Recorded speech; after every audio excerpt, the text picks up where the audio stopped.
Benda apa yang perlu kita dapat? Yang disebut dengan kehidupan di alam barzah yang jauh lebih cantik daripada kehidupan di atas dunia yang bersifat sementara ini. Kerana barzah ini, Rasulullah sebut awwalu manazil, rumah yang pertama yang kita akan mula diami dan kita akan duduki. Rasulullah sebut, siapa-siapa yang dia masuk dalam kubur, dia selamat dalam kubur. Selamatlah perjalanan dia akan datang nanti. Selamatlah dia sampai kepada mahsyar dan dia berjaya sampai kepada mahsyar Allah. Tapi siapa yang masuk dalam kubur dalam keadaan celaka, na'udzubillah min dzalik. Masuk dalam kubur dalam keadaan yang mengerikan. Masuk dalam kubur ni, kalau kita baca dalam Al-Quran Karim, banyak di kalangan umat manusia yang masuk dalam kubur dalam keadaan menakutkan dan menggerunkan. Di antaranya, Assalamualaikum warahmatullahi ta'ala wabarakatuh. Alhamdulillahirabbil alamin. Wassalatu wassalamu ala asyrafil anbiya'i wal mursalin wa ala alihi wa sahbihi ajma'in. Subhanaka la ilma lana illa ma 'allamtana innaka antal alimul hakim. Rabbi shrah li sadri wa yassir li amri wahlul 'uqdatam min lisani yafqahu qawli.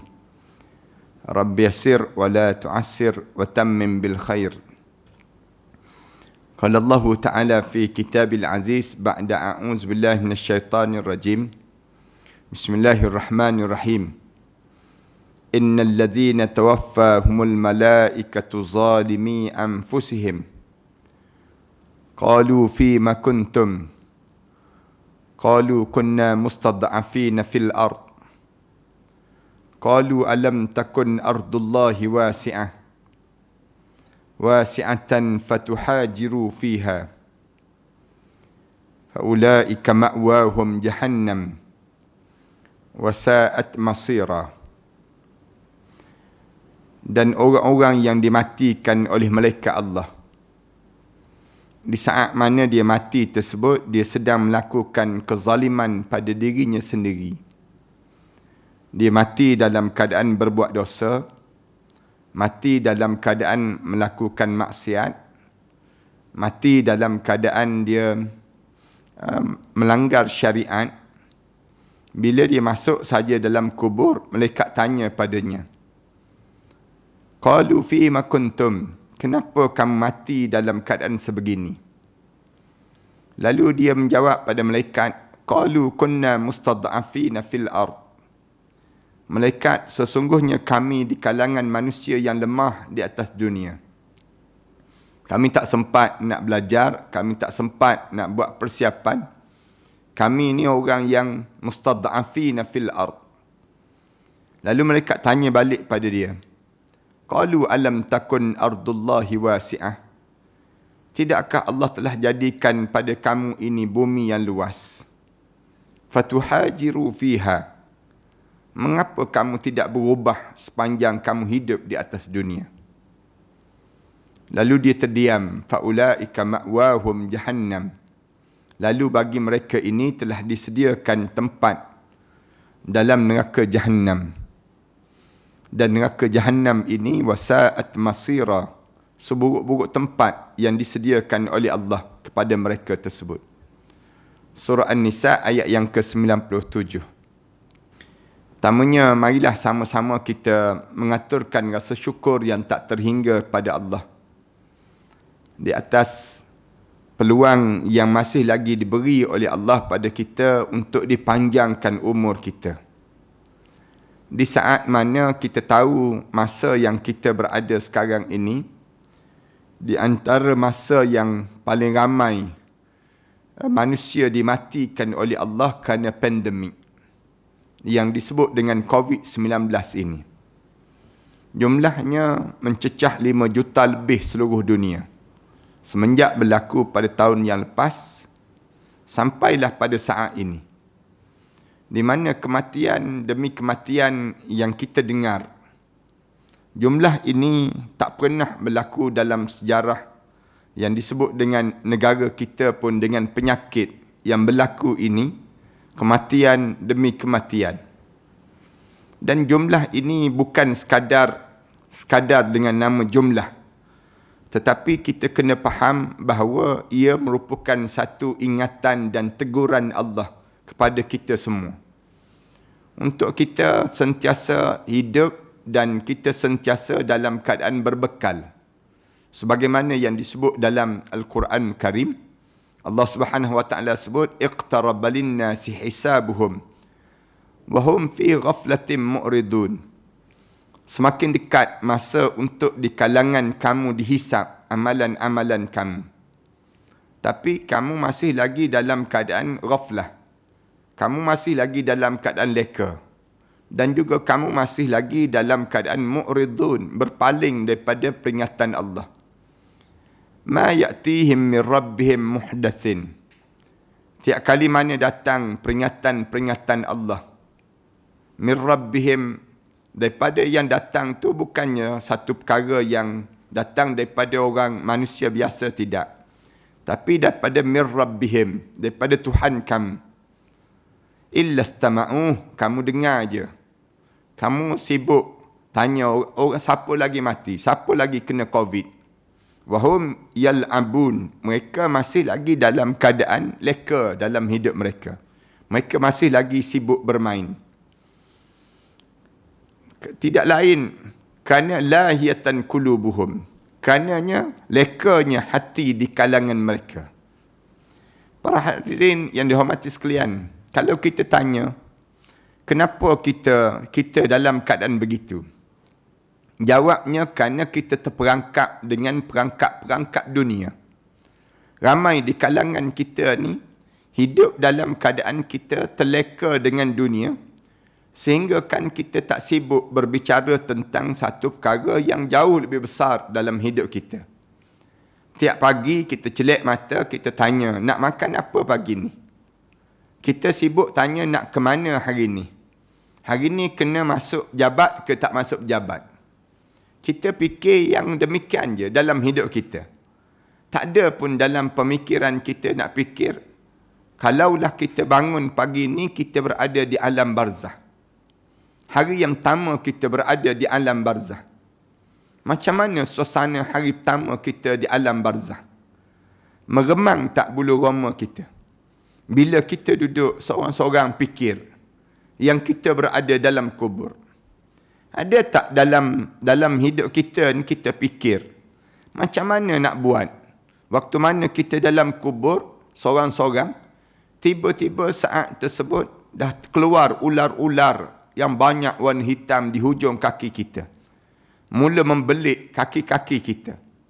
Ada tak dalam hidup kita ni kita fikir tentang bagaimana kita nak tolak tanah-tanah yang mula menghimpit tubuh badan kita, kemudian menyesakkan dada kita? Pernah tak kita terfikir waktu mana kita duduk seorang-seorang begini, terfikir macam mana kita malam ketiga di alam barzah? Pernah tak terbayang dalam hidup kita saat mana kita bangun di padang mahsyar? Waktu mana kita bangun di padang mahsyar, kita terdengar-dengar nama kita dipanggil oleh Rasulullah sallallahu alaihi wasallam di khalayak manusia yang ramai. Macam mana kita nak buat biar kita boleh minum di telaga Kausar Rasulullah sallallahu alaihi wasallam? Dan macam mana kita nak lalu titian sirat? Pagi-pagi macam ni, kita fikir pada diri kita, macam mana aku nak laju? Waktu mana melalui titian sirat? Sehingga kan aku boleh masuk dalam syurga Allah dengan keadaan yang cekap dan juga pantas pada diri kita ini sendiri. Kalau para hadirin boleh berfikiran macam tu, dan kalau kita lah tiap-tiap hari kita bangun pagi, kita boleh fikir macam tu, itu tanda kita cerdik. Manusia yang cerdik. Sebab Rasulullah sallallahu alaihi wasallam dia gambarkan orang cerdik ni bukan orang pangkat besar. Orang cerdik ni bukan orang yang rumah dia besar, kereta dia mewah. Orang cerdik ni bukan orang yang dia memiliki harta benda yang banyak. Tapi orang paling cerdik di kalangan kamu ni siapa? Man dana nafsah, orang yang menyiapkan diri dia, wa amila lima ba'dal maut, dan dia akan sentiasa buat amalan untuk dia nak hidup lepas pada mati dia. Dia mula berfikir macam mana nak hidup lepas pada dia masuk dalam kubur nanti. Dia tak takut terhadap saat kematian dia. Yang dia takut saat mana dia nak hidup balik lepas pada dia mati nanti. Yang tu yang dia kena fikir dalam diri dia. Ni orang yang paling cerdik dalam hidup. Kita jangan jadi macam orang yang sibuk melarikan diri daripada kematian yang berlaku di kalangan masyarakat kita pada hari ini. Masyarakat kita hari ini semua takut terhadap cerita tentang mengenai mati. Tapi Islam dia bukan ajar supaya kita takut terhadap kematian itu. Tetapi Islam dia ajar supaya kita ni bersiap macam mana nak hidup lepas pada mati. Berfikir macam mana kita nak hidup. Lepas pada kita masuk dalam kubur sekejap lagi, bila kita masuk dalam kubur, lalu kubur kita menjadi taman pada taman-taman syurga. Lalu kubur kita menjadi tempat yang jauh lebih indah daripada kita hidup di dunia ini. Lalu kubur kita ni menjadi luas, menjadi warna hijau yang cantik. Lapang dan selapang-lapangnya. Tanda apa dia? Tanda kita ni orang yang mula menjadi orang yang cerdik. Rasulullah sebut demikian. Aqyasun nas. Secerdik-cerdik manusia. Manusia cerdik ni bukan orang yang PhD dia banyak. Title dia profesor dan sebagainya. Tak. Orang yang cerdik ni, orang yang hidup dia dan nafsah, menyiapkan diri dia, wa amila lima ba'dal maut. Dia mula berfikir macam mana dia nak hidup lepas pada dia mati nanti. Wal ajiz, dan orang paling bodoh di kalangan kami siapa? Manittaba'a hawahu. Orang yang hidup melayan hawa nafsu dia. Dia ikut je hawa nafsu dia. Wa tamanna 'ala Allah, dan kemudian dia letak angan-angan dia kepada Allah Subhanahu wa taala. Sahabat-sahabat yang dikasihi sekalian, saya memulakan perbincangan kita mengenai pengembaraan ke alam barzah ini. Sementara para hadirin sekalian melalui yang disebut dengan pengembaraan ibadah ini, mari kita sama-sama fikir tentang mengenai kematian yang akan berlaku dalam hidup kita. Kerana di hadapan kita bukan sekadar yang disebut dengan hidup untuk di dunia ini, tidak. Tetapi kita kena fikir macam mana nak hidup di alam yang tiga lagi alam yang besar yang di hadapan kita yang perlu kita lalui. Tiga lagi yang di hadapan kita ni dipanggil alam barzah yang kita akan sekejap lagi akan sampai. Kita baru lalui dua alam baru dalam hidup kita. Alam yang disebut kandungan ibu, alam yang pernah kita hidup satu ketika dahulu. Sekarang kita hidup di alam fana, alam yang hancur. Kullu man 'alaiha fan. Semua yang hidup ni akan mati, akan hancur. Wa yabqa wajhu rabbika dzil jalali wal ikram. Yang kekal ialah Allah yang mempunyai ketinggian dan kemuliaan. Lepas pada ini kita akan hidup di alam ketiga. Alam ketiga dipanggil alam barzah. Lepas pada kita hidup alam barzah, kita akan hidup lagi di alam yang keempat. Alam keempat dipanggil alam mahsyar. Alam yang dibangkitkan balik. Dan kita akan bangun balik. Dan alam yang kelima, yang kita akan hidup, dipanggil alam sa'idun aw saqiyun. Alam bahagia ataupun alam celaka. Alam syurga ataupun alam neraka. Na'udzubillah min dzalik.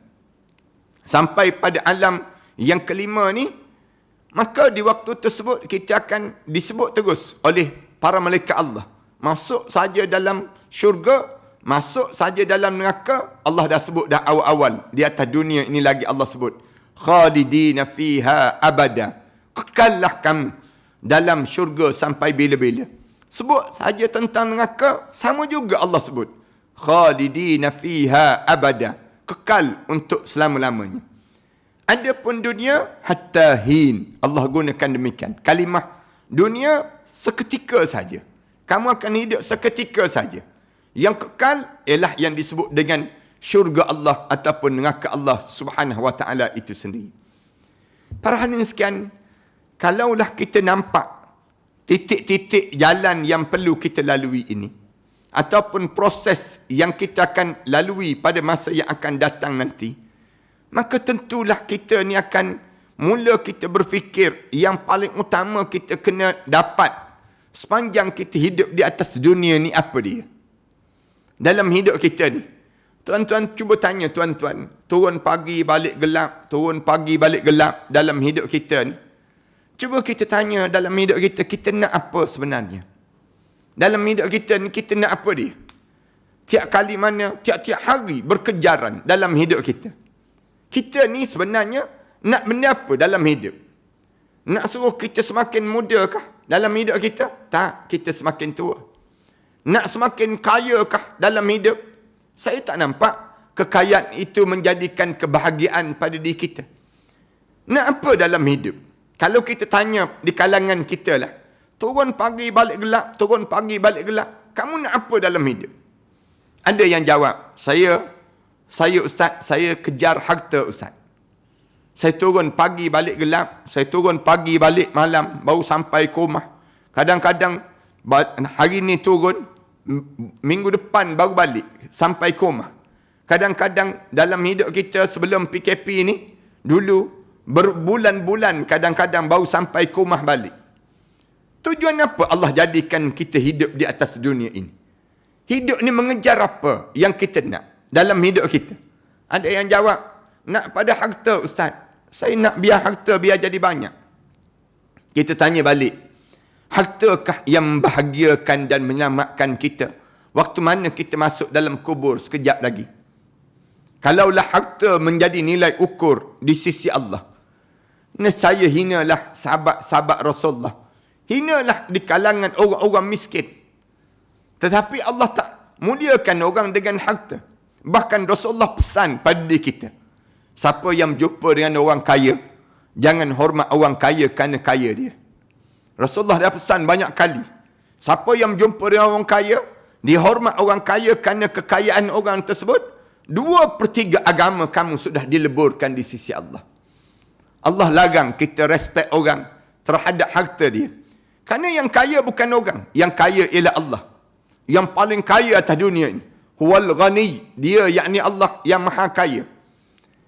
Kalaulah kita turun pagi balik gelap, turun pagi balik gelap, kita berkejaran untuk nak dapatkan yang disebutkan dengan, ada yang jawab, saya nak pada dalam hidup saya ni, dalam hidup saya pangkat yang besar, jawatan yang hebat dalam hidup saya. Kita tanya balik, kalau begitu hinalah sahabat-sahabat Rasulullah sallallahu alaihi wasallam yang di mana pangkat dia tak besar. Hinalah, mulia. Kalaulah pangkat ini menjadi kemuliaan dalam hidup, nescaya mulialah yang disebut dengan Fir'aun. Fir'aun jauh lebih besar pangkat dia dibandingkan dengan kita. Sampai Allah rakamkan dalam Al-Quran, Allah sebut perangai Fir'aun, dia rasa besar dengan pangkat dia, dia mengaku jadi Tuhan. Ana rabbukumul a'la, aku Tuhan yang paling agung. Nak sebutnya gambaran bagaimana dalam keadaan pada diri mereka ini berkejaran untuk mendapatkan pangkat dalam hidup mereka semua. Kalau pangkat menjadi nilai ukur, waktu mana Fir'aun mengaku jadi Tuhan, terkejut Iblis. Iblis terkejut. Katanya Iblis. Ada juga makhluk manusia ni yang pergi mengaku jadi Tuhan. Iblis pun tak mengaku jadi Tuhan. Nak sebutnya gambaran bagaimana nilai dalam hidup ini. Allah tak muliakan orang dengan pangkat. Kalau pangkat menjadi nilai ukur, nescaya Fir'aun itu jauh lebih besar daripada kita. Habis itu, yang kejaran dalam hidup kita ni, kita kejar apa? Ada yang sebut, saya kejar rupa ustaz. Biar jadi cantik. Saya nak biar jadi sentiasa nampak cantik dalam hidup saya. Kita tanya balik, habis itu Bilal bin Rabah tu cantik ke?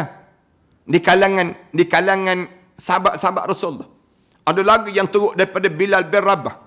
Bilal bin Rabah tu hitam kulit dia, kerinting rambut dia, tebal bibirnya, kemudian parau suaranya, Bilal bin Rabah. Tapi ada lagi yang lebih teruk daripada Bilal. Siapa dia? Sa'ad bin Mu'az radhiyallahu anhu. Sa'ad bin Mu'az, kalau dia duduk sebelah Bilal bin Rabah, putih Bilal bin Rabah, hitam Sa'ad bin Mu'az. Bukan hitam biasalah, hitam metalik dia panggil demikian. Nak sebutnya hitamnya Sa'ad bin Mu'az. Tapi waktu mana dia gugur syahid, bergegar arasy Allah, menangis para malaikat Allah. Nak sebutnya kemuliaan ini bukan dengan rupa. Ada lagi yang lebih teruk daripada Sa'ad bin Mu'az. Siapa dia? Julaibib radhiyallahu anhu. Sahabat Rasulullah. Saya nak gambarkan tentang mengenai bagaimana ini nilai ukur dunia. Tetapi yang besar lagi, yang kita kena fikir dalam hidup kita, kita ni hidup berkejaran untuk nak dapatkan apa dalam hidup kita. Sehingga kan Allah tegur, alhaakumut takatsur. Sibuk kamu membanyakkan dan membanyakkan. Hatta zurtumul maqabir. Sehingga tersumbat dalam lubang kubur, baru kamu nak celik mata. Sebagaimana yang disebut oleh kebanyakan ulama, an-nasu niyamun. Manusia ni tidur ni. Kamu nampak dia berjalan tu dia tidur. Kamu nampak dia datang jabat tu dia tidur. Kamu nampak dia dalam keadaan yang dia bercakap, dia borak tu dia tidur. Fa iza mata intabahu. Bila dia terjaga daripada tidur dia, bila dia mati. Bila dia mati masuk dalam kubur, baru mula mencelikkan mata dia. Tuan-tuan, kita kena tanya pada diri kita. Benda apa yang kita nak dapat dalam hidup kita ini? Lalu alim ulama jawab, dapatkan barzah yang indah. Waktu mana sepanjang hidup atas dunia ni, dalam hidup kita ni, yang paling utama dalam hidup kita, memastikan diri kita mendapat barzah yang indah seketika nanti. Kenapa? Kenapa kalau kita simpulkan saja dalam benda apa yang perlu kita dapat, yang disebut dengan kehidupan di alam barzah yang jauh lebih cantik daripada kehidupan di atas dunia yang bersifat sementara ini. Kerana barzah ini, Rasulullah sebut awwalu manazil, rumah yang pertama yang kita akan mula diami dan kita akan duduki. Rasulullah sebut, siapa-siapa yang dia masuk dalam kubur, dia selamat dalam kubur. Selamatlah perjalanan dia akan datang nanti. Selamatlah dia sampai kepada mahsyar dan dia berjaya sampai kepada mahsyar Allah. Tapi siapa yang masuk dalam kubur dalam keadaan celaka, na'udzubillah min dzalik. Masuk dalam kubur dalam keadaan yang mengerikan.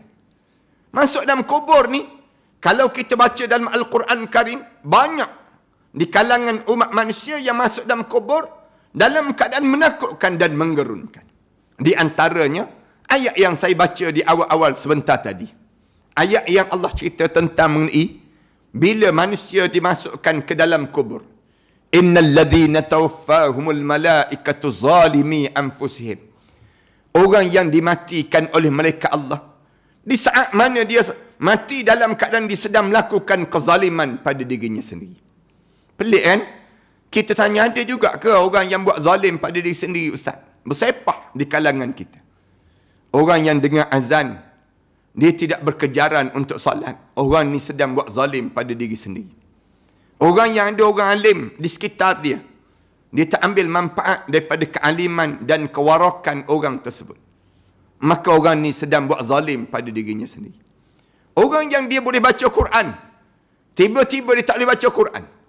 Dia mati dalam keadaan tak boleh baca Quran. Dia mati sedang buat zalim pada dirinya sendiri. Dia tak boleh sebut padan muka ayah aku, kerana ayah aku tak ajar aku baca Quran. Padan muka mak aku, kerana mak aku tak mengajar aku baca Quran. Dia tak boleh sebut bila orang azan, dia tak datang semayang berjemaah saat mana dia boleh, tiba-tiba dia tak semayang di saat demikian. Dia tak boleh sebut padan muka Tok Bilal, aku tak datang semayang berjemaah. Dia tak boleh sebut demikian. Dia kena sebut padan muka aku, kerana aku tak buat benda yang demikian. Peluang yang dia ada, kemudian kesempatan yang kita ada, tiba-tiba kita tak buat benda yang kita dapat. Kita sedang buat zalim pada diri kita sendiri. Yang disebut dengan orang-orang yang ada peluang dia berbuat kebaikan. Tiba-tiba ada juga satu golongan lagi yang buat zalim pada diri sendiri. Dia dilarang daripada buat benda demikian. Tiba-tiba yang dilarang itulah yang dilakukan dalam hidup dia. Dia sedang buat zalim pada diri dia sendiri. Orang yang makan rasuah, orang yang buat klaim palsu, orang yang buat makar harga, orang yang dia mati di saat mana dia sedang buat zalim pada diri dia sendiri. Ini golongan yang pertama, yang masuk dalam kubur dalam keadaan penuh penyesalan menghadap depan Allah. Masuk dalam kubur, mereka tanya terus. Qalu fima kuntum. Kenapa kamu mati macam ni? Kenapa mati dalam poket ada nombor ekor ni? Kenapa? Kenapa mati dalam handphone kamu penuh dengan bahan lucah yang kamu layari? Kenapa kamu mati dalam keadaan demikian? Qalu fima kuntum. Malaikat tanya, kenapa kamu ditengking oleh malaikat? Kenapa mati macam ni? Orang lain mati elok-elok, kamu mati dalam keadaan buat zalim pada diri kamu. Dia jawab, qalu kunna mustad'afina fil ard. Malaikat, kami senang bahasanya, kami ni orang yang tak sempat, malaikat. Mati dalam keadaan tak belajar. Mati dalam keadaan tak boleh baca Quran. Saya sebut banyak kali ni. Kuasa ni, jangan ada seorang pun yang tak boleh baca Quran. Kalau kuasa jawatan agama Islam tak boleh baca Quran, pastikan kalian tak boleh, umur kalian panjang-panjang dan tak mati-mati. Kalian jangan mati di saat mana kalian tak boleh baca Quran. Kalian mati di saat mana kalian tak boleh baca Quran. Kalian masuk saja dalam kubur, confirm tak lepas menghadap depan Allah. Tak lepas menghadap depan Allah. Malaikat tanya terus, Quran boleh baca Quran? Bro, boleh baca bro? Quran boleh baca? Tak boleh, malaikat. Kenapa kamu tak boleh baca Quran? Malaikat tanya, kenapa kamu tak boleh baca Quran? Kamu Quran tak boleh baca? Tak boleh baca, malaikat. Dia jawab, tak boleh baca. Kenapa tak boleh baca? Kunna mustad'afina fil ard. Kami orang lemah di atas dunia. Tergagak, tak boleh baca. Quran tak boleh baca? Tak boleh, malaikat. WhatsApp boleh, dia jawab. WhatsApp boleh baca, Quran tak boleh baca. Tiap-tiap hari update Facebook. Tiap-tiap hari boleh baca Instagram. Tiap-tiap masa dia boleh buat yang lain. Tapi ayat Allah dia tak boleh baca. Masuk saja dalam kubur, malaikat tanya, kenapa kamu mati macam ni? Mati dalam keadaan melakukan dosa pada diri kamu sendiri. Yang kita sentiasa sebut, Rabbi inni zalamtu nafsi faghfirli. Ya Allah, aku sentiasa buat zalim pada diri aku sendiri. Tolong ampunkan dosaku. Lalu malaikat cerita, waktu mana masuk saja, mereka dalam keadaan golongan yang pertama ni masuk dalam kubur ni di kalangan orang Islam je, saya sebut ni. Orang yang dia dalam keadaan yang dia buat khianat pada diri dia sendiri. Malaikat tanya balik pada dia, kenapa kamu tak boleh, kamu mati begini? Dia jawab, kunna mustad'afina fil ard. Kami orang lemah di atas dunia. Malaikat tanya balik, qalu alam takun ardullahi wasi'ah. Tidakkah Allah telah jadikan pada kamu bumi yang luas pada diri kamu? Bumi ni sempit sangat ya untuk kamu nak berubah dalam hidup kamu. Fatuhajiru fiha. Mengapa kamu tidak berhijrah waktu mana kamu hidup di atas dunia dahulu? Lalu dalam keadaan demikian dia terdiam, tak boleh jawab ini. Malaikat jawab, faulaika ma'wahum jahannam. Bagi mereka itu disediakan tempat dalam neraka jahannam. Wasa'at masira. Dan neraka jahannam ini seburuk-buruk tempat yang disediakan oleh Allah pada mereka. Ini kumpulan yang pertama, tuan-tuan. Yang masuk dalam barzakh, orang Islam. Mati dalam keadaan yang buat zalim pada diri sendiri. Kumpulan yang kedua, dalam Al-Quran, dalam surah Al-An'am ayat yang ke-44. Ya Allah Subhanahu Wa Ta'ala cerita orang Islam yang jenis degil sepanjang dia hidup di atas dunia ni, ketegak katanya orang Kedah. Yang jenis keras kepala dalam hidup dia. Yang jenis anidan, yang jenis keras dalam hidup dia. Tak peduli nasihat-nasihat. Tak dengar teguran-teguran. Allah bagi teguran dalam hidup dia, dia tak peduli. Dalam hidup dia. Falamma nasu ma zukkiru bih. Ketika mana mereka melupakan segala peringatan Allah. Allah dah bagi peringatan yang paling besar, yang Allah sedang bagi peringatan sekarang, COVID. Ni COVID ni satu lempangan Allah kepada tubuh badan setiap di kalangan kita. Semua kena tampar pada Allah. Bahasa yang mudahnya kita nak sebut, Allah sedang tegur. Falamma nasu ma zukkiru bih. Mereka tetap lupa segala peringatan Allah. Allah cerita orang macam ni, fatahna alaihim abwaba kulla syai'. Mula aku buka segala pintu maksiat yang dia ingin lakukan dalam hidup dia. Berhati-hati tuan-tuan. Kalau tuan-tuan tak semayang, tiba-tiba tuan-tuan semakin kaya. Berhati-hati tuan-tuan. Kalau tuan-tuan buat maksiat, tapi semakin gagah tubuh badan kita. Berhati tuan-tuan. Tuan-tuan sedang diistidraj di saat tersebut. Allah dah mula, fatahna alaihim abwaba kulla syai'. Dia minum arak, tapi tak mabuk. Dia berzina tapi tak kena AIDS. Dia melakukan maksiat dalam hidup dia, tak ada teguran Allah. Dah buka dah. Segala pintu maksiat yang dia nak buat tersebut, dia mula dapat. Sampai bila? Hatta iza farihu. Yang lebih bahaya lagi, dia semakin gembira dengan maksiat yang dilakukan di atas dunia. Dia seronok dengan maksiat yang dilakukan di atas dunia. Bila dia seronok dengan maksiat yang dilakukan di atas dunia ini, tengah-tengah rasa seronok. Hatta iza farihu bima utu. Tengah-tengah dia rasa seronok dengan maksiat yang dilakukan. Tak ada teguran, tak ada apa-apa pun peringatan untuk dia. Allah jadikan akhaznahum baghtatan. Aku rentak nyawa dia dalam keadaan mengejut. Mati tengah-tengah minum arak. Mati tengah-tengah berzina. Mati tengah-tengah melakukan maksiat. Akhaznahum baghtatan. Kami rentak nyawa dia dalam keadaan mengejut. Fa iza hum mublisun. Di waktu itu dia tercengang-cengang menghadap di hadapan Allah Subhanahu wa taala. Dia masuk saja dalam kubur. Hari pertama dia masuk tu, letak je jenazah dia dalam kubur, hadap muka ke kiblat, nampak bau tanah depan muka. Dengar suara bawah telinga kanan dia. Selamat datang, wahai hamba Allah. Sekejap lagi kamu akan lihat bagaimana aku akan lakukan pada kamu. Tanah kubur, seksyen 21 tu bercakap. Nak sebutnya gambaran demikian. Tanah kubur kita ni bercakap. Setiap tanah kubur tu bercakap. Sekejap lagi kamu akan lihat bagaimana aku lakukan pada kamu sekejap lagi.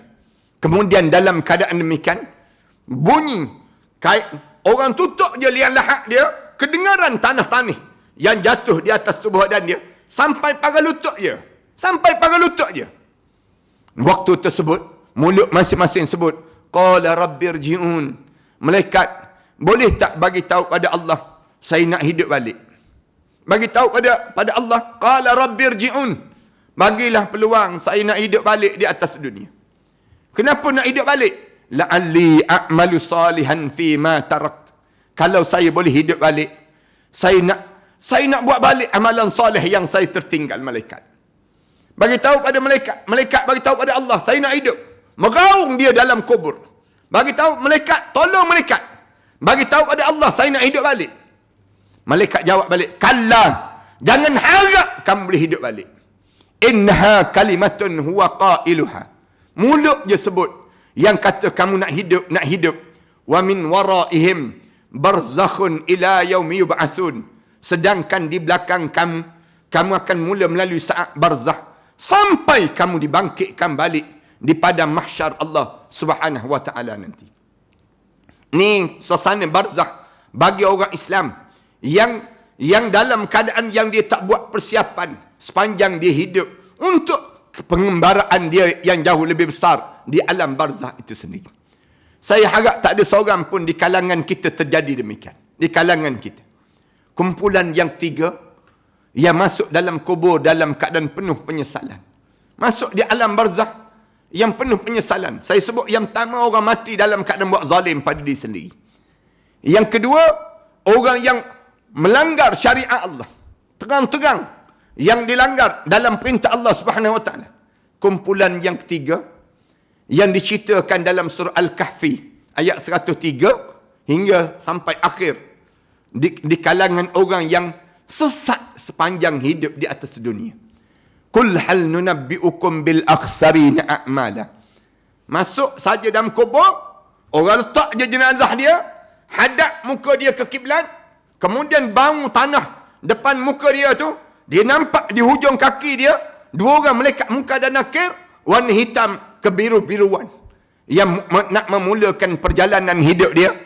Tiba-tiba di saat mana orang dah tutup liang lahat dia, dah mula sampai pagar lutut je, tanah dikebumikan pada jasad dia tersebut, berdiri malaikat muka dan nakir di hadapan muka dia.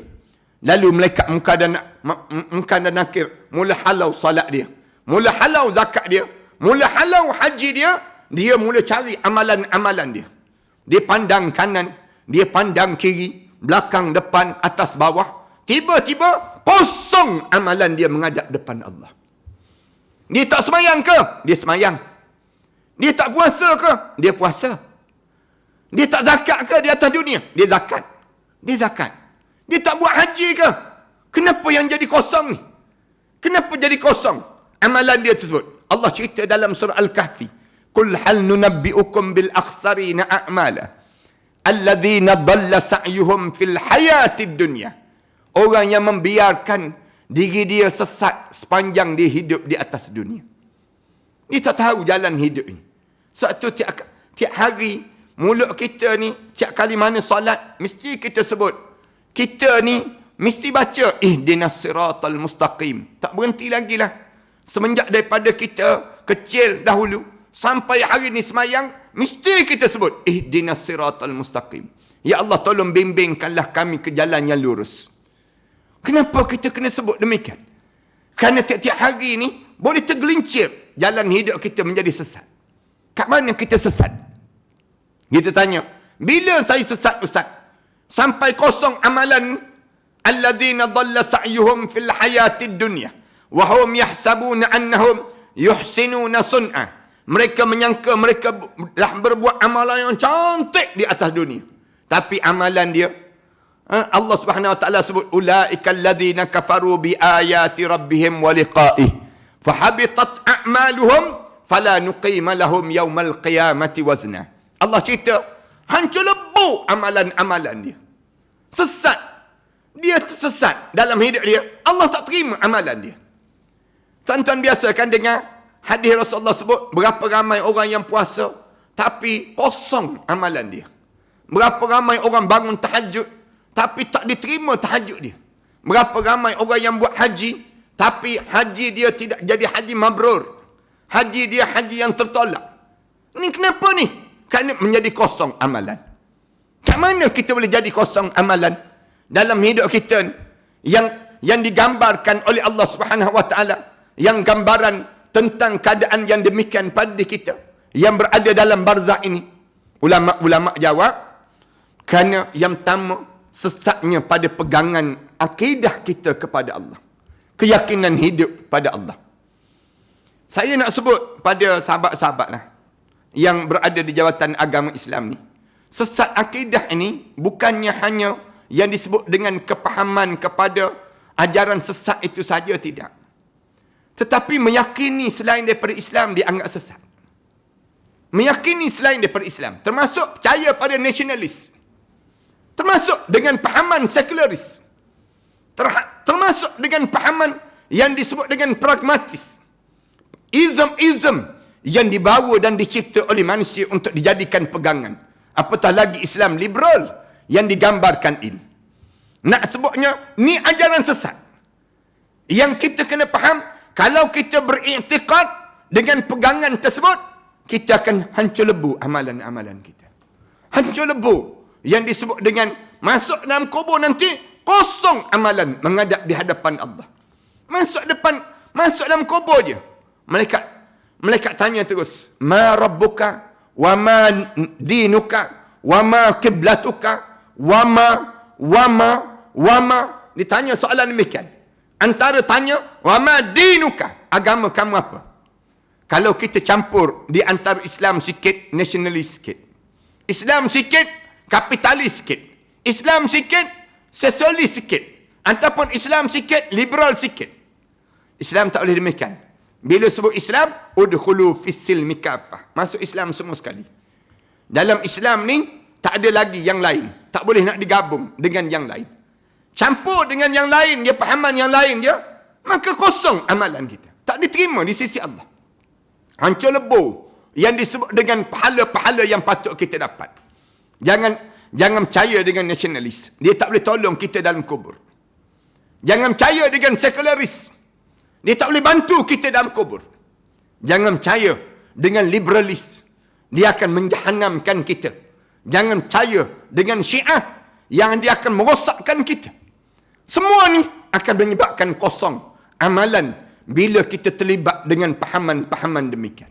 Yang pertama, yang menyebabkan rosak yang disebut dengan hancur lebu amalan-amalan kita. Yang pertama.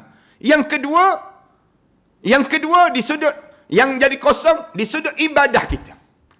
Ibadah yang kosong. Macam mana? Sembahyang. Orang kita tak jaga solat dia. Solat di kalangan kita ramai orang kita tak jaga solat. Menghancurkan yang disebutkan dengan pahala-pahala yang patut dia dapat. Setiap kali mana kita lepas solat, solat ni akan keluar daripada badan kita. Rasulullah sebut demikian.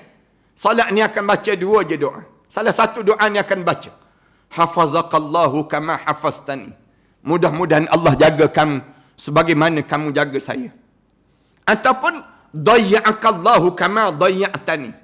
Celaka dan bangsaklah kamu sebagaimana kamu telah mencelakakan aku. Solat ni akan merenyuk-renyukkan badan dia, badan dia akan pukul-pukul bagi kepala tubuh badan orang yang solat dalam keadaan yang sia-sia sebentar tadi.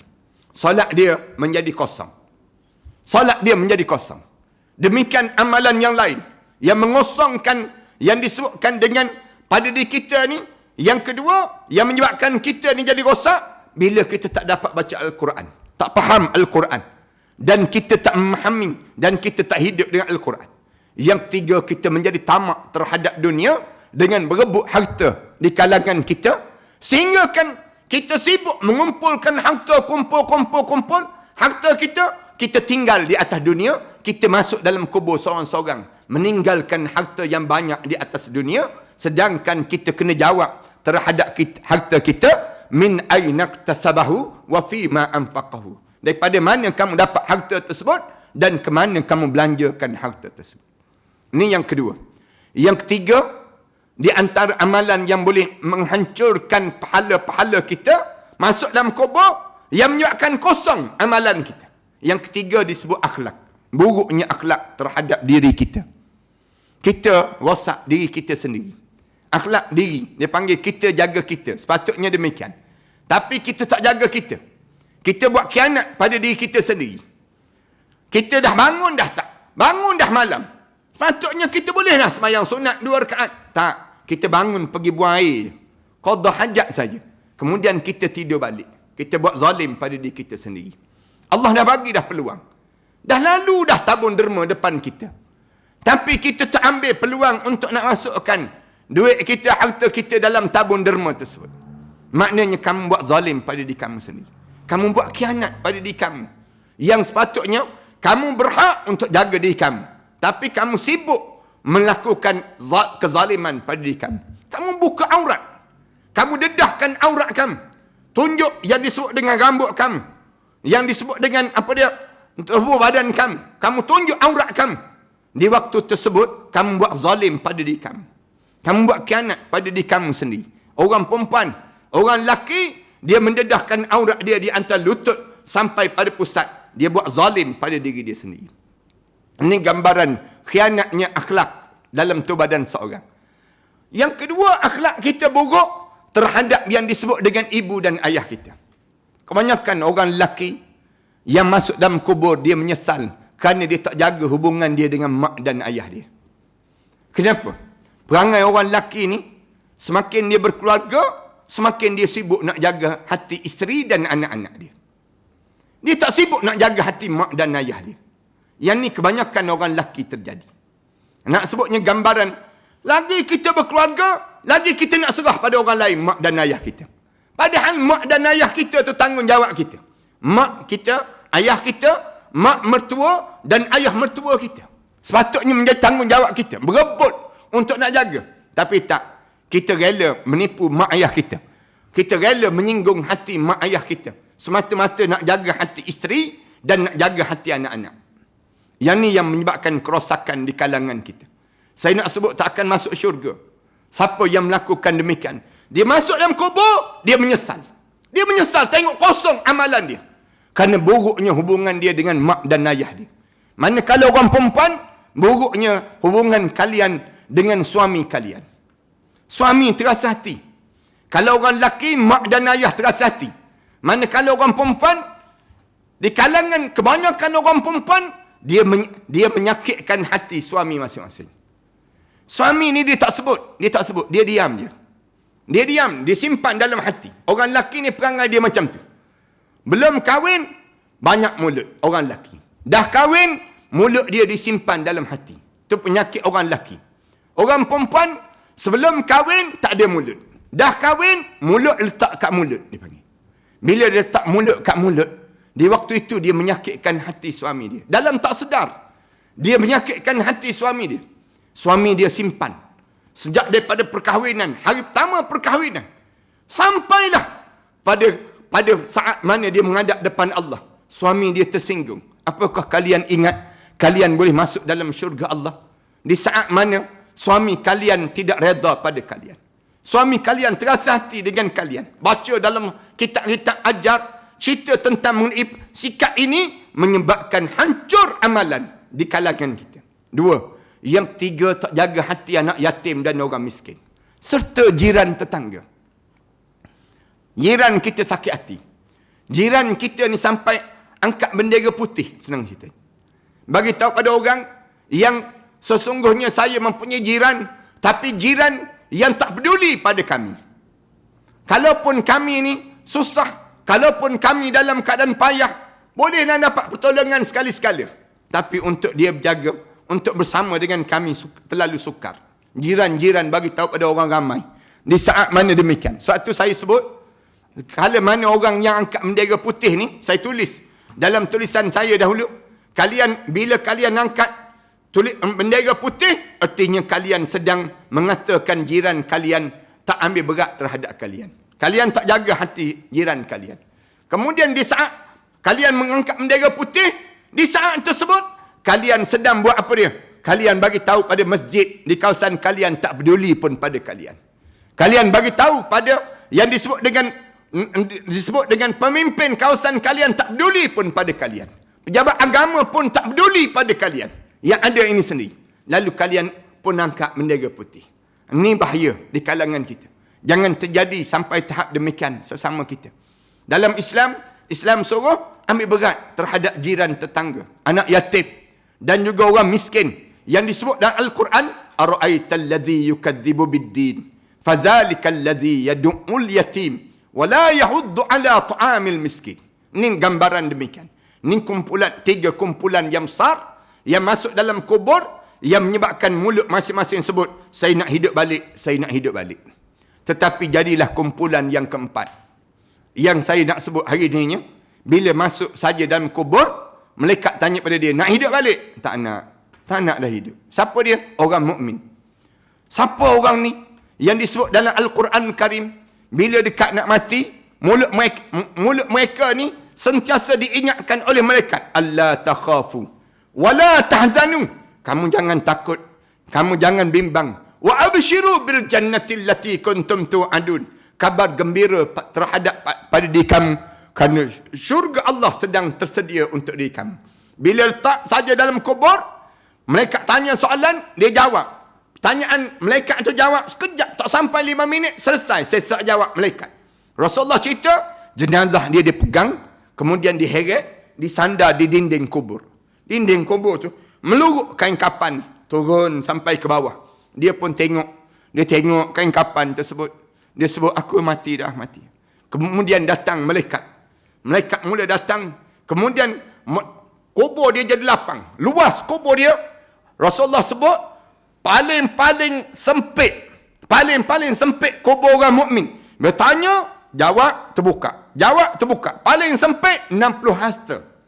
Rasulullah sebut 60 hasta berubah menjadi warna hijau yang cantik. Kubur dia menjadi warna hijau yang cantik. Kemudian tumbuh rumput-rumput yang warna hijau, bau wangi semerbak, bauan raihan daripada syurga Firdaus Allah. Kemudian dia nampak panjang, luas, kemudian nampak ujung tempat dia dalam syurga Allah Subhanahu wa taala. Bila dia nampak tempat dalam syurga Allah, malaikat tarik tu badan dia, lalu malaikat tunjuk saat mana matahari terbenam pada hari pertama di alam barzakh. Bila malaikat tunjuk saja, malaikat sebut, cuba tengok tu. Cuba tengok tu matahari terbenam. Hari yang pertama kamu berada di alam barzakh. Dan disebut dalam kitab Imam Qurtubi rahimahullah, cerita gambaran keadaan demikian. Kemudian dia pun terus terbingkah bangun. Malaikat, aku tak semayang sah lagi, malaikat disebut. Tak semayang sah lagi. Lalu malaikat jawab, la salata laka wala salata laka wala hajjata laka walakin numu kal arusah. Tak ada dah solat untuk kamu, tak ada dah haji untuk kamu, tak ada dah puasa untuk kamu. Tetapi tidurlah bagaikan malam pengantin baru untuk di kamu pada malam yang pertama kamu berada di alam barzah ini. Malaikat tanya dia, hamba Allah. Allah tanya kepada kamu, kamu nak hidup balik tak? Semua jawab, tak nak. Rasulullah kata, tak ada seorang pun orang mukmin yang dia masuk dalam kubur, dia nak hidup balik di atas dunia. Dia nak hidup balik atas dunia. Bila dia masuk saja dalam kubur, semua tanya, nak hidup? Tak nak. Kecuali orang mati syahid. Orang mati syahid, dia tanya, kenapa kamu nak hidup balik? Tak sakit mati. Tak ada rasa sakit kematian. Manakala orang mukmin yang lain, dia tanya, kenapa tak nak?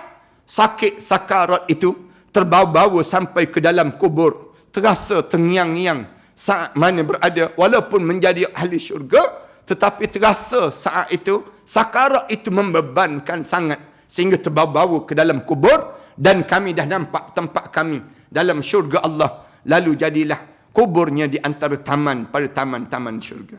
Saya sekadar gambarkan yang ni, lebih kurang sejam kita bercakap pada pagi ni, untuk nak gambarkan di kalangan orang mukmin yang masuk dalam syurga, masuk dalam kubur ini, mudah-mudahan semua penguasa pegawai yang hadir pada hari ini, insya-Allah di kalangan ahli syurga Allah Subhanahu Wa Taala. Kita berjanji sesama kita agar hidup kita ini untuk kita dapatkan ganjaran itu, dan kalau ada di kalangan kita yang tak dapat, lalu kita berubah, kita saling tarik menarik di kalangan sahabat-sahabat kita untuk dapatkan nikmat yang disebut dengan hari pertama kita berada di alam barzah, dan hari-hari yang seterusnya tersebut memerlukan masa yang panjang untuk kita cerita balik tentang bagaimana hari-hari berada di alam barzah yang perlu kita lalui pada saat mana sebelum dibangkitkan balik di padang mahsyar Allah nanti. Saya dipahamkan tuan-tuan banyak lagi kerja, dan saya diminta untuk bercakap lebih kurang sejam ini saja. Mudah-mudahan Allah jadikan pertemuan kita ini pertemuan yang diberkati dan dirahmati di sisi Allah. Terima kasih di atas peluang yang diberi pada saya, dan terima kasih di atas kesempatan tuan-tuan bersama pada saat ini. Kita mohon pada Allah agar Allah jadikan kita semua di kalangan hamba-hamba Allah yang saleh. Aku qali hadza wa astaghfirullah li wa lakum. Wassalamualaikum warahmatullahi taala wabarakatuh. Bismillahirrahmanirrahim. Alhamdulillahirabbil alamin. Wassalatu wassalamu ala asyrafil anbiya'i wal mursalin wa ala alihi wa sahbihi ajma'in. Allahumma ighfir dhunubana wa liwalidina warhamhuma kama rabbayna shaghira wa li jami'il muslimina wal muslimat wal mu'minina wal mu'minat al ahya'i minhum wal amwat. Ya Allah, ya Tuhan kami diuji dengan ujian yang berat seberat ini ya Allah. Ujian COVID-19 ini ya Allah merupakan ujian yang paling berat yang kami lalui bersama ya Allah. Kami tadahkan tangan ya Allah agar kamu ampunkan dosa-dosa kami ya Allah. Dosa besar kami dan dosa kecil kami ya Allah. Dosa yang sengaja dan dosa yang tidak sengaja kami lakukan ya Allah. Dosa-dosa yang pernah kami lakukan dalam keadaan kejahilan kami ya Allah, dan dosa yang pernah kami lakukan dalam keadaan kesedaran kami ya Allah. Namun ya Allah, rahmat kamu mengatasi daripada kemarahan kamu ya Allah. Ampunkanlah dosa kami ini ya Allah. Ya Allah, ya Tuhan kami, jadikanlah kami di kalangan hamba-hamba kamu yang teguh imannya ya Allah. Mantap keyakinan kami terhadap agama kamu ya Allah. Jauhkanlah perasaan ragu-ragu yang timbul dalam jiwa kami ini ya Allah kepada agama kamu itu ya Allah. Ikatkanlah ikatan ukhuwah sesama kami ya Allah. Jadikanlah kami hamba kamu yang seikhlas mungkin dalam melaksanakan tanggungjawab kami ini ya Allah. Ya Allah, ya Tuhan kami merupakan benteng-benteng dalam mempertahankan agama kamu ya Allah di jabatan agama Islam ini ya Allah. Kami pohon pada kamu ya Allah agar kamu jadikan kami hamba kamu yang mentaati perintah kamu ya Allah. Jauhkanlah kami dengan ujian yang tidak mampu untuk kami tanggung ya Allah, terutama ujian-ujian kebendaan ya Allah. Ujian-ujian yang mampu merosakkan iman kami ini ya Allah. Jauhkanlah kami daripada ujian-ujian yang demikian ya Allah. Bahagiakanlah kehidupan kami berkeluarga ya Allah. Rahmatilah kehidupan kami dan anak-anak kami ya Allah. Jadikanlah anak-anak kami anak-anak yang saleh ya Allah. Zuriat kami zuriat yang saleh dan salihah ya Allah. Permudahkanlah anak-anak kami untuk menuntut ilmu agama kamu ya Allah. Ya Allah, ya Tuhan kami, Jadikanlah kami hamba-hamba kamu yang membawa pulang rezeki-rezeki yang halal, ya Allah. Jauhkanlah kami daripada membawa harta kami, rezeki yang tidak diberkati di sisi kamu, ya Allah. Ya Allah, ya Tuhan kami, izinkan bibir kami menyebut La ilaha illallah Muhammadur Rasulullah di akhir perjalanan hidup kami nanti, ya Allah. Saat terbujur kaku jenazah kami nanti, ya Allah, kamu ampunkanlah dosa kami, ya Allah. Saat dimandikan jenazah kami nanti, ya Allah, kamu gugurkanlah dosa kami dengan guguran air merinjis tuadan kami itu, ya Allah. Saat mana dikapankan jenazah kami nanti, ya Allah, kamu putihkanlah amalan kami, ya Allah. Lebih putih daripada kain kapan yang balut jasad kami itu, ya Allah. Saat mana kami mula untuk disolatkan nanti, ya Allah, pilihlah anak kami yang paling soleh, ya Allah. Ia akan mengimamkan solat jenazah kami, ya Allah. Ia akan mengusung jenazah kami nanti, ya Allah. Ia akan membawa kami ke liang lahat nanti, ya Allah. Di kala mana diturunkan jenazah kami ke barzah nanti, ya Allah, kamu wangikanlah kubur kami, ya Allah. Kamu lapangkanlah kubur kami nanti, ya Allah. Kamu jadikanlah kubur kami di antara taman pada taman-taman syurga, ya Allah.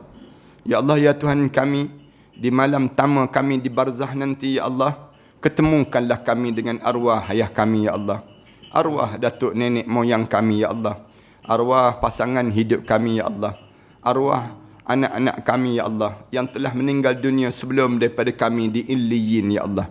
Saat sebegini, ya Allah, kerinduan itu seringkali bertandang dalam hidup kami, ya Allah. Rindu saat kami membesar di atas dukungan arwah ayah kami dahulu, ya Allah. Rindu saat kami tertidur di atas ribaan mereka dahulu, ya Allah. Rindu, ya Allah, saat di malam hari kami bangun mendengar tangisan dan esakan arwah ayah kami, ya Allah. Memohon keampunan pada kamu, ya Allah. Rindu, ya Allah, kamulah yang mengetahui betapa rindunya kami pada mereka yang telah meninggal dunia itu, ya Allah. Jadikanlah saat ini, ya Allah, di antara saat-saat bahagia mereka, ya Allah. Kamu lapangkanlah kubur mereka, ya Allah. Kamu jadikan kubur mereka di antara taman pada taman-taman syurga, ya Allah. Ya Allah, ya Tuhan kami, ampunkanlah dosa kami terhadap kedua ibu bapa kami, ya Allah. Khususnya dosa kami terhadap ibu kami, ya Allah. Seketika dahulu, ya Allah, kami mengakui kami pernah bercakap kasar di hadapan ibu kami, ya Allah. Kami pernah, ya Allah, meninggikan suara di hadapan ibu kami, ya Allah. Kami pernah, ya Allah, membentak-bentak kata-kata ibu kami, ya Allah. Kami pernah, ya Allah, menghempaskan pintu di saat mana nama kami dipanggil dan dipanggil oleh ibu kami, ya Allah. Kami tidak sengaja melakukan demikian, ya Allah. Kami tidak sengaja melukakan hati ibu kami, ya Allah. Kami pernah melihat air mata ibu kami mengalir lesu di pipinya itu, ya Allah. Ampunkan kami, ya Allah. Kami tidak sengaja, ya Allah. Ya Allah, kerana dosa-dosa itukah pula, ya Allah, yang menyebabkan hidup kami ini menjadi sebegini, ya Allah. Kerana dosa-dosa itukah, ya Allah, yang menyebabkan hidup kekeluargaan kami seringkali berantakan, ya Allah. Kerana dosa-dosa itukah, ya Allah, hilangnya rahmat kamu dalam kekeluargaan kami, ya Allah. Kerana dosa-dosa itukah pula, ya Allah, hati kami menjadi sekeras batu ini, ya Allah. Kerana dosa-dosa itukah pula, ya Allah, yang menyebabkan kami sukar untuk bangun di penghujung malam, ya Allah. Kerana dosa-dosa itukah pula, ya Allah, yang menyebabkan doa-doa kami tidak didengari lagi di sisi kamu, ya Allah. Ya Allah, seburuk mana pun kami ini, ya Allah, sejahat mana pun kami ini, ya Allah, sekeji mana pun kami ini, ya Allah, sejijik mana pun dosa-dosa yang pernah kami lakukan di dunia ini, ya Allah, pandanglah kami dengan pandangan rahmat kamu, ya Allah. Pandanglah kami dengan pandangan rahmat kamu, ya Allah. Pada siapa lagi kami mampu mengadu doa ini, ya Allah, kecuali kamulah, ya Allah. Ya akramal akramin, birahmatika nastaghith. Ya akramal akramin, birahmatika nastaghith. Aghithna ya Rab, aghithna ya Rab, aghithna ya Rab. Rabbana alayka tawakkalna wa ilayka anabna wa ilaykal masir. Rabbana atina fid dunya hasanah wa fil akhirati hasanah wa qina adzaban nar. Sallallahu ala Muhammad wa ala alihi wa sahbihi wa sallam. Alhamdulillahi rabbil alamin.